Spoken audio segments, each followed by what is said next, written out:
গাজীপুরে একজন নেতা জোর করে নারীদেরকে ডেকে এনে এনে ধর্ষণ করে, আছে না নাই? কথা বলেন। আমরা এমন রাজনীতি করি যেই রাজনীতির করার কারণে আমরা স্লোগান দিই অমুকের চরিত্র ফুলের মতন পবিত্র, অথচ আমরা এই সমাজে এই সমস্ত নেতাদের চরিত্র দেখলাম জোর করে মেয়েদেরকে ধরে এনে এনে তারা ধর্ষণ করে। বলুন তো, যেই নেতা এই দুনিয়াতে, যেই নেতার চরিত্র নারীর দিকে যায়, যেই নেতার চরিত্র অপবিত্র, যেই নেতা জোর করে আমার মা বোনকে ধর্ষণ করে, ওই নেতার চরিত্র কখনো কি ফুলের মতো পবিত্র হতে পারে? কার দিকে দৌড়ান? কোন আদর্শের দিকে দৌড়ান?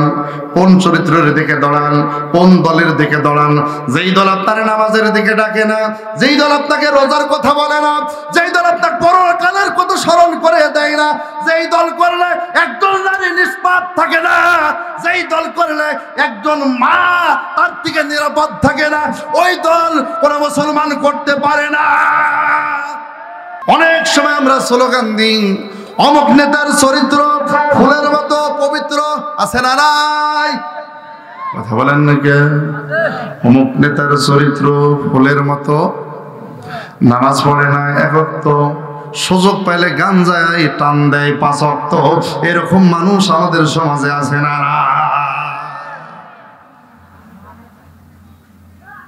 এই পৃথিবীতে কোনো মানুষের চরিত্র পবিত্র হতে পারে না। কথা বলেন ঠিক কিনা? কারণ কারো না কারো ভুল আছে, কেউ না কেউ পাপ করেছেই করবে। একমাত্র এই পৃথিবীতে ফুলের মতন চরিত্র হলেন তিনি, যিনি হলেন আপনার নবী, আমার নবী, বিশ্ব মানবতার মুক্তির দূত, বিশ্ব নবী মুহাম্মদ রাসূলুল্লাহ। চিৎকার দিয়ে বলেন সাল্লাল্লাহু। বলেন দেখি, কোন নেতার চরিত্র কি পবিত্র আছে? কথা বলেন আছে? আমরা আশ্চর্য হয়ে যাই, যুবকেরা তোমরা কার পিছনে দৌড়াও? কাকে নেতা হিসাবে গ্রহণ করো? কোন নেতার আদর্শকে তোমরা গ্রহণ করো? মনে রাখবা, পৃথিবীর কোন নেতার আদর্শ গ্রহণ করলে কিয়ামতের ময়দানে কোন নেতা তোমাকে নাজাত দিতে পারবে না।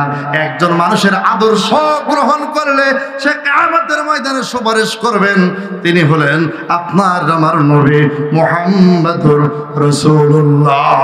কথা বলুন ঠিক কিনা? আল্লাহ রাব্বুল আলামিন নামাজের কথা বলেছেন কোরআনুল কারীমের মধ্যে, রোজার কথা বলেছেন, হজের কথা বলেছেন, যাকাতের কথা বলেছেন। আল্লাহ পাক নামাজ সম্পর্কে বলেন, আকিমিস সালাতা লিদুলুকিশ শামসি ইলা গাসাকিল লাইলি ওয়া কুরআনাল ফাজর ইন্না কুরআনাল ফাজরি কানা মাশহুদা। আল্লাহ পাক অনুরূপভাবে রোজার কথা বলেছেন, কুতিবা আলাইকুমুস সিয়ামু কামা কুতিবা আলাল্লাযীনা মিন ক্বাবলিকুম লাআল্লাকুম তাত্তাকুন। অনুরূপভাবে আল্লাহ পাক হজের কথা বলেছেন, আতিম্মুল হাজ্জা ওয়াল উমরাতা লিল্লাহ। আল্লাহ রাব্বুল আলামিন নামাজের কথা বললেন, রোজার কথা বললেন, হজের কথা বললেন, যাকাতের কথা বললেন। আল্লাহ পাক तमाम পৃথিবীর ঈমানদারদেরকে ডাক দিয়ে বলেন, ইয়া আইয়ুহাল্লাযীনা আমানু তুবু ইলাল্লাহি তাওবাতান নাসুহা। জোরে বলুন আল্লাহু আকবার। আল্লাহ পাক বলেন, ও হে ঈমানদারেরা, নামাজ, রোজা, হজ, যাকাত সব কথা বলে আল্লাহ পাক আর একটা কথা বললেন, ও হে ঈমানদারেরা, যারা ঈমান এনেছো তোমরা আমি আল্লাহর কাছে তওবা করো, ফিরে আসো। তোমাদের অপরাধের কারণে আমি আল্লাহর কাছে প্রত্যাবর্তিত হও, আমি আল্লাহর কাছে তোমরা ফিরে আসো, তওবা করো। যেইভাবে তওবা করে আমার আল্লাহ খুশি হয়ে যায়, একনিষ্ঠভাবে তাওবাতুন নাসুহা তোমরা করো। জোরে বলা যাবে কি আল্লাহু আকবার? ভাইরা আমার, বন্ধুরা আমার, আল্লাহ পাক আমাদেরকে তওবার কথা বললেন। তওবা মানে কি? তওবা মানে ফিরে আসা। তওবা মানে কি বলেন? তওবা মানে ফিরে আসা। কোথায় থেকে ফিরে আসবেন? বাজারে গিয়েছেন, বাজার থেকে ফিরে আসলেন? না রে বন্ধু, তওবা মানে বাজার থেকে ফিরে আসা না। তওবা মানে পাপ থেকে নিজেকে পবিত্র করে আল্লাহর দিকে ফিরে আসা। বলেন সুবহানাল্লাহ। তওবা মানে ফিরে আসতে হবে। কোথায় ফিরে আসতে হবে? এতদিন বেনামাজি ছিলেন, এখন নামাজি হতে হবে। এতদিন রোজা রাখেন না, এখন রোজা রাখতে হবে। এতদিন সুদ খেয়েছেন, এখন সুদ খাবেন না। এতদিন দুর্নীতি করেছেন, এখন দুর্নীতি করবেন না। এতদিন জুলুম করেছেন, এখন জুলুম করবেন না। এতদিন অত্যাচার করেছেন, এখন অত্যাচার থেকে নিজেকে দূরে রাখতে হবে। কথা বলেন ঠিক কিনা?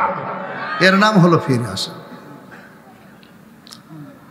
আল্লাহ রাব্বুল আলামিন ডাক দিয়ে বলেন, হ্যাঁ নবী, আপনি বলে দিন আমার ওই সমস্ত বান্দাদেরকে, যেই বান্দারা জুলুম করেছে নিজেদের নফসের উপরে, নিজেদের নফসের প্রতি জুলুম করে যারা নিজেদেরকে ধ্বংস করে ফেলেছে, তারা আমি আল্লাহ থেকে যেন নৈরাশ না হয়, আমি আল্লাহ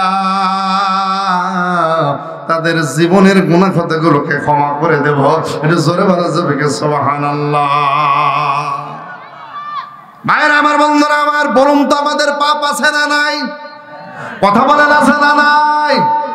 পৃথিবীতে এমন কোন মানুষ নাই যে মানুষের পাপ নাই। আল্লাহ নবী বলেন, কুল্লু বানি আদম খাত্তাউন ও খায়রুল খাত্তাইনা তাওয়াবুন। এই পৃথিবীতে যত আদম সন্তান এসেছে, প্রতিটা আদম সন্তান গুনাহগার। উত্তম গুনাহগার হলো ওই ব্যক্তি যেই মানুষটা অপরাধ করার পর বলে আমি অপরাধী, যেই মানুষটা অন্যায় করার পরেও বলে আমি অপরাধী, যেই মানুষটা অন্যায় করার পরেও বলে আমি অন্যায়কারী। কথা বলেন ঠিক কিনা? তাহলে এই পৃথিবীতে এমন কোন মানুষ নাই যেই মানুষের পাপ নাই। কথা বলেন ঠিক কিনা? কিন্তু আমাদের সমাজে আমরা দেখি, অনেক সময় আমরা স্লোগান দিই, অমুক নেতার চরিত্র ফুলের মতো পবিত্র। আছে না নাই? কথা বলেন না কে? অমুক নেতার চরিত্র ফুলের মতো, নামাজ পড়ে না, এক ওয়াক্ত, সুযোগ পাইলে গাঞ্জায় টান দেয় 5 ওয়াক্ত। এরকম মানুষ আমাদের সমাজে আছে না?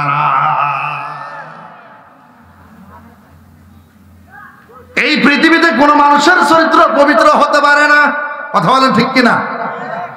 কারণ কারো না কারো ভুল আছে, কেউ না কেউ পাপ করেছেই করবে। একমাত্র এই পৃথিবীতে ফুলের মতন চরিত্র হলেন তিনি, যিনি হলেন আপনার নবী, আমার নবী, বিশ্ব মানবতার মুক্তির দূত, বিশ্ব নবী মুহাম্মদ রাসূলুল্লাহ। চিৎকার দিয়ে বলেন সাল্লাল্লাহু। বলেন দেখি, কোন নেতার চরিত্র কি পবিত্র আছে? কথা বলেন আছে? আমরা আশ্চর্য হয়ে যাই, এ যুবকেরা, তোমরা কার পিছনে দৌড়াও? কাকে নেতা হিসাবে গ্রহণ করো?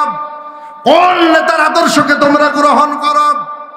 মনে রাখবা, পৃথিবীর কোন নেতার আদর্শ গ্রহণ করলে কিয়ামতের ময়দানে কোন নেতা তোমাকে নাজাত দিতে পারবে না। একজন মানুষের আদর্শ গ্রহণ করলে সে কিয়ামতের ময়দানে সুপারিশ করবেন, তিনি হলেন আপনার আমার নবী মুহাম্মদুর রাসূলুল্লাহ। কথা বলুন ঠিক কিনা? গাজীপুর একজন নেতা জোর করে নারীদেরকে ডেকে এনে এনে ধর্ষণ করে। আছে না নাই? কথা বলেন। আমরা এমন রাজনীতি করি, যেই রাজনীতির করার কারণে আমরা স্লোগান দিই অমুকের চরিত্র ফুলের মতন পবিত্র, অথচ আমরা এই সমাজে এই সমস্ত নেতাদের চরিত্র দেখলাম জোর করে মেয়েদেরকে ধরে এনে এনে তারা ধর্ষণ করে। বলুন তো, যেই নেতা এই দুনিয়াতে, যেই নেতার চরিত্র নারীর দিকে যায়, যেই নেতার চরিত্র অপবিত্র, যেই নেতা জোর করে আমার মা বোনকে ধর্ষণ করে, ওই নেতার চরিত্র কখনো কি ফুলের মতো পবিত্র হতে পারে? কার দিকে দৌড়ান? কোন আদর্শের দিকে দৌড়ান? কোন চরিত্রের দিকে দৌড়ান? কোন দলের দিকে দৌড়ান? যেই দল আপনার নামাজের দিকে ডাকে না, যেই দল আপনাকে রোজার কথা বলে না, যেই দল আপনার পরকালের কথা স্মরণ করে দেয় না, যেই দল করলে একজন নারী নিষ্পাপ থাকে না, যেই দল করলে একজন মা তার থেকে নিরাপদ থাকে না, ওই দল কোন মুসলমান করতে পারে না। কথা বলেন না কে?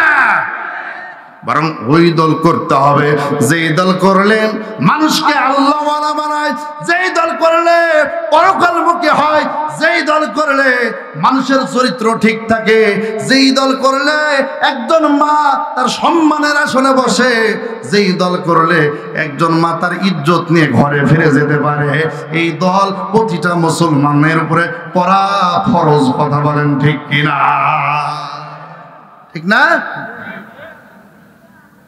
মায়ের আমার, বন্ধুরা আমার, তাহলে আমরা এই কথাটা জানতে পারলাম পৃথিবীর কোন মানুষ পবিত্র না, একমাত্র নবী রাসূলগণ ব্যতীত। আল্লাহ নবী বলেন আদম সন্তান, প্রতিটা আদম সন্তান গুনাহগার, আর উত্তম গুনাহগার হলো ওই ব্যক্তি যে গুনাহ করার পর নিজেকে গুনাহগার হিসাবে আল্লাহর কাছে সমর্থ করে বলে, আল্লাহ আমি বড় অপরাধী, তুমি আমারে ক্ষমা করে দাও।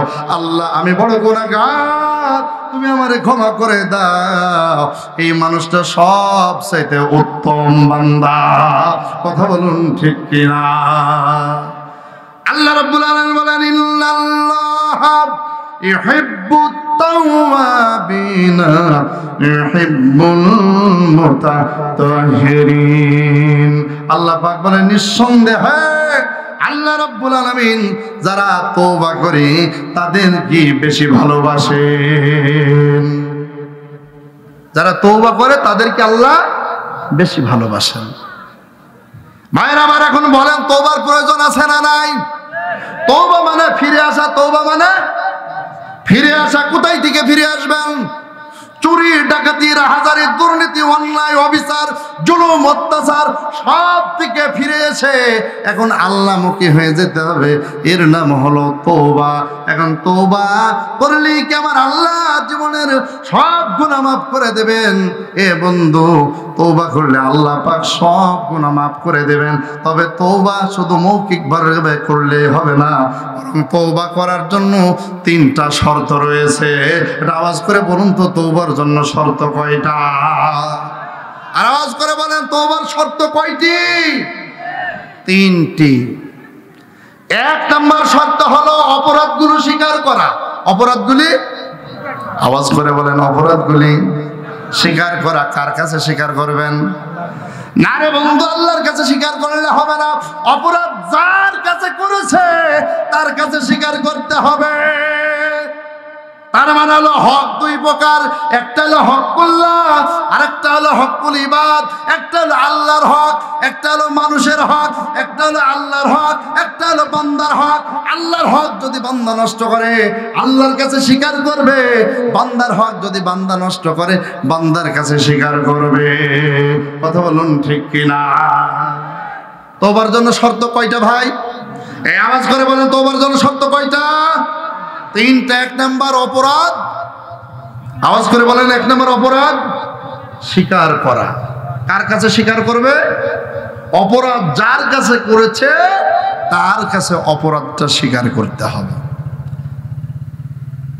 কেউ যদি জনগণের সম্পদ মেরে খায় জনগণের কাছে স্বীকার করতে হবে।